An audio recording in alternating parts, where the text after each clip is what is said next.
Right, hi, hello. Today I am here to be giving you some recommendations on mental health books.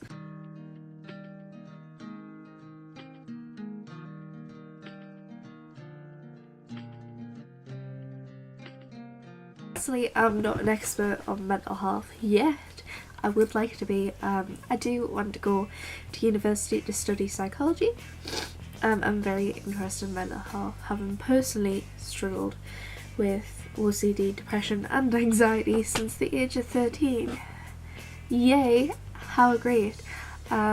So whenever I get the opportunity to read a book about any mental health problems, regardless of whether or not I personally have struggled or know someone who has struggled with it, I always take that chance to read it. I love learning more about it. I feel so passionately about it, and the stigma around it is something that we really need to reduce, and I feel like we should definitely all be trying to do stuff to make people with mental illnesses lives a bit better. Unfortunately, there is no magic pill or magic button that you can press to cure it, but we need to try and make this world, the best place that we can do. So yeah, today I have 4 books that I have read about mental illness and that I really enjoyed. I just want to give a quick disclaimer. I was going to have Made You Up by Francesca Zappia on this list because when I read it, it's a book about schizophrenia. I really enjoyed it. However, after finding out that not that much research was done and that maybe sufferers of schizophrenia don't find it to be the best representation of them and their symptoms, I'm not going to include it on this list. Let's go for the first one. Now this first one, it's not a fiction book, it's a real life story by the author. It's non-fiction and it's just kind of about his experience and what he's found. And that is Reasons to Stay Alive by Matt Haig. Now the light is kind of counteracting with the cover. Sorry about that, not much I can do really. Matt Haig's own experience with depression and anxiety, and you know, he kind of talks about like different options and kind of different medications he's felt, and he also talks about, instead of just talking about when he was in the midst of it, he actually goes into detail about kind of recovery and the track to it. Great and really relatable and brutally honest, honestly, and it's also quite humorous, which I think it's always great to, if someone with a mental illness can make jokes about it, because it is such a tough thing to deal with, and you know, some people do cope through humour. However, I kind of don't condone people making jokes about mental illness if they don't actually suffer.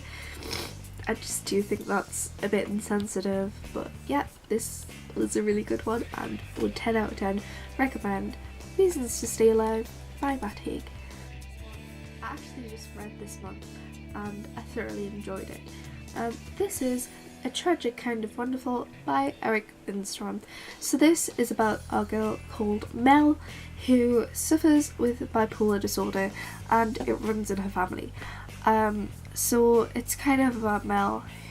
After she's been diagnosed, she hasn't told anyone outside of the family, she hasn't told any friends about it, so she's kind of trying to keep it a secret and keep it all inside whilst also trying to get on the track to recovery. However, she's not the most open with a therapist.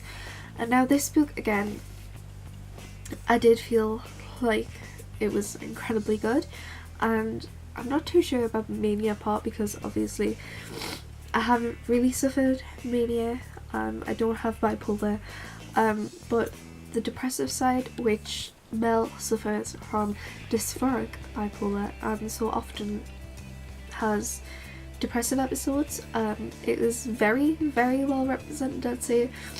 At least for me personally, I really could relate to her. She was a likeable character, and also it wasn't just all about the bipolar, it was about her, you know, kind of struggling with her brother's loss, and yeah, it was incredibly good, and I would 10 out of 10 recommend. This next one I read earlier last year, and this is The Frosty Rat Skies by Louise Gornell.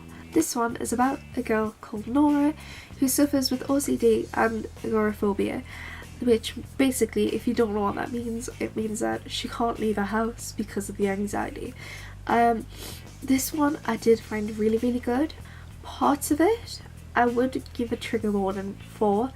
A trigger warning for self-harm and panic attacks. So Nora here has lived quite comfortably within her house with her mother for a while now, apart from get shaken up when the new boy Luke moves in next door.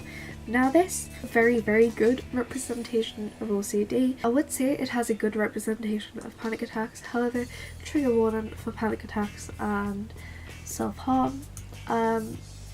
It was kind of a beautiful tale, and it does talk about Nora while she's in the midst of struggling, and I do think there's something very good about kind of seeing that struggle and realising how hard it is. And for anyone who doesn't have a mental illness, it kind of makes you aware of, you know, how difficult it is to step into someone else's shoes. And also what I love about this is it's not your typical book where, you know, the new boy moves in, she falls in love with him and everything's fine. She's fine after that. It kind of, you know, it goes through the progression of the relationship and how, you know, she is going to struggle with stuff, and yeah, very eye-opening and very, very good. And so the last one on this list is probably the first mental health book I ever read, and that is It's Kind of a Funny Story by Ned Vizzini. Now again, this author, Ned Vizzini, had also struggled with depression through his lifetime and actually had experience in a psychiatric ward. It takes place in a psychiatric ward where the main character, Craig, ends up after a suicidal episode. And it kind of just tracks his journey through the ward and kind of the treatment that he gets there and him meeting all of the other people, and this is again based on the author's own experience. Now unfortunately, Ned Vizzini, he did take his own life after the creation of this book. Very unfortunate. He was going through a very tough battle, and we do see some of that through Craig. And Craig, it's kind of about how he really finds what he loves again, because when you have depression you do lose enthusiasm at things you love. And he kind of finds his passion for art, and it really, you know, he kind of realises what he wants to do in life. And, you know, even though he's only staying there for 5 days, the bonding he has with these people, and you get to see people from all over, all walks of life, all different personalities, and I think it kind of just shows that no matter who you are, you can be affected by mental illness, because Craig, you know, he's a decently rich kid. He's from New York and he goes to one of the best schools in the area.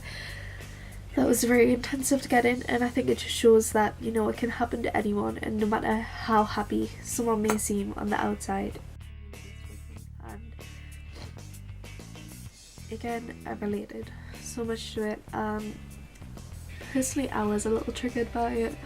I don't know, maybe it won't be. But it's also quite humorous. It's also like your typical teen story.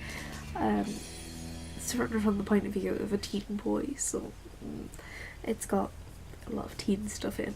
But yeah, that's all of the books that I have today. Honestly, I'm always looking for more books about mental illness, mental health to read, so if you have any recommendations, please leave them down below. I would love to check them out.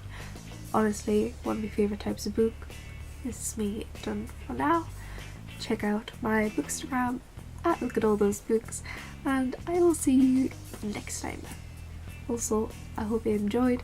Please, if you want to, leave a like, subscribe, comment what are some of your favourite mental health books, and I will see you next time. Bye!